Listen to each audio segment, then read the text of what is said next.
আসসালামু আলাইকুম। এটিএন বাংলা সংবাদে সবাইকে স্বাগত জানাচ্ছি। তানিয়া ইসলাম রাত্রি। দলমত নির্বিশেষে সব শ্রেণী পেশার মানুষকে সামাজিক নিরাপত্তা বেষ্টনীর মধ্য দিয়ে আসার সরকারের লক্ষ্য উল্লেখ করে জেলা প্রশাসকদের সরকারের অঙ্গীকার বাস্তবায়নে ভূমিকা রাখার আহ্বান জানিয়েছেন প্রধানমন্ত্রী তারেক রহমান। রাজধানীর ওসমানী স্মৃতি মিলনায়তনে 4 দিনব্যাপী জেলা প্রশাসক সম্মেলনের উদ্বোধনী অনুষ্ঠানে তিনি বলেন, রাষ্ট্র পরিচালনার মূল ভিত্তি দুর্নীতির বিরুদ্ধে সরকারের অবস্থান পরিষ্কার। নির্ধারিত সময়ে সরকার গৃহীত প্রকল্প বাস্তবায়ন করতে হবে যাতে জনগণ প্রতিটি কাজের ফল পেতে পারে। জেলা প্রশাসকদের উদ্দেশ্যে প্রধানমন্ত্রী বলেন, সাধারণ মানুষের আকাঙ্ক্ষার প্রতিফলন বর্তমান সরকার। জনগণ সরকারের কাছে তার প্রতিচ্ছবি দেখতে চায়।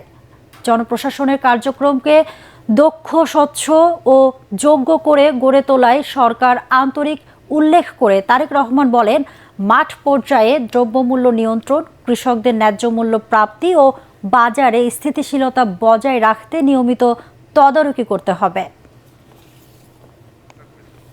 সাধারণ মানুষের আকাঙ্ক্ষার প্রতিফলন হচ্ছে বর্তমান সরকার।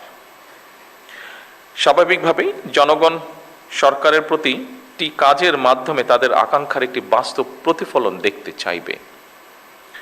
সরকারের নীতি ও পরিকল্পনা বাস্তবায়নের ক্ষেত্রে আপনারা, যা আগের বক্তাগণ উল্লেখ করে গেছেন তাদের বক্তব্যে, আপনারা বিশেষ করে বিভাগীয় কমিশনার এবং জেলা প্রশাসকগণই জনগণের সঙ্গে সরকারের প্রধান সেতু বন্ধন।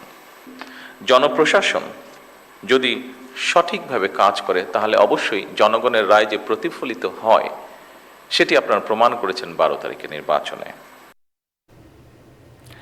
জাতীয় নাগরিক পার্টির সংস্কার বাস্তবায়ন কমিটির উদ্যোগে জ্বালানি, অর্থনীতি, মানবাধিকার ও গণভোট বিষয়ক জাতীয় কনভেনশন শুরু হয়েছে।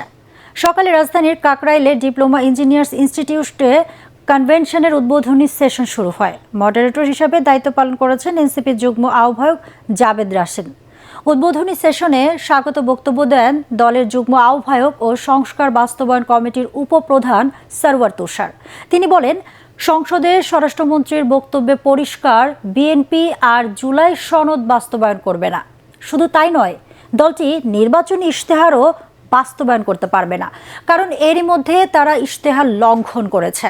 এ সময় সংস্কার আদায় করে নিতে জনগণকে সোচ্চার হওয়ার আহ্বান জানান এনসিপির এই নেতা। আয়োজনে প্যানেলিস্ট হিসাবে সুশাসনের জন্য নাগরিক সুজন সম্পাদক বদিউল আলম মজুমদার, এনসিপি যুগ্ম সংগঠন উত্তরাঞ্চল সার্জিস আলম, সংসদ সদস্য দলের সিনিয়র যুগ্ম মুখ্য সমন্বয়ক আব্দুল হান্নান মাসুদ, রাষ্ট্রবিজ্ঞানী দিলারা চৌধুরী, সমাজবিজ্ঞানী মির্জা হাসান এবং বিআইবিএস এর সাবেক মহাপরিচালক তৌফিক আহমেদ চৌধুরী। বিশ্ব মুক্ত গণমাধ্যম দিবস আজ, কিন্তু বিশ্বজুড়ে স্বাধীন সাংবাদিকতা গত 25 বছরের মাঝে সর্বনিম্ন পর্যায়ে রয়েছে বলে তথ্য দিয়েছে রিপোর্টার্স উইদাউট বর্ডার্স। সংস্থাটি সতর্কবার্তা দিয়েছে, মুক্ত সাংবাদিকতার পথ রুদ্ধ হয়ে আসছে। দেশে দেশে দমন পীড়নের শিকার গণমাধ্যম কর্মীরা। দক্ষিণ এশিয়ায় স্বাধীন সাংবাদিকতার অবস্থা খুবই নাজুক। এবার প্রেস ফ্রিডম ইন্ডেক্সে বাংলাদেশ 3 ধাপ পিছিয়েছে, তবে পাকিস্তান ও ভারতের চেয়ে এগিয়ে আছে।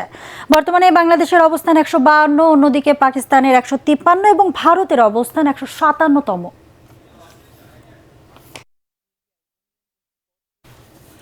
দর্শক, পরবর্তী সংবাদ দেখার আমন্ত্রণ জানিয়ে এখনকার মতো শেষ করছি। এটিএন বাংলা সংবাদ ইউটিউবে দেখতে ব্রাউজ করুন youtube/এটিএন বাংলা নিউজ। ধন্যবাদ সবাইকে।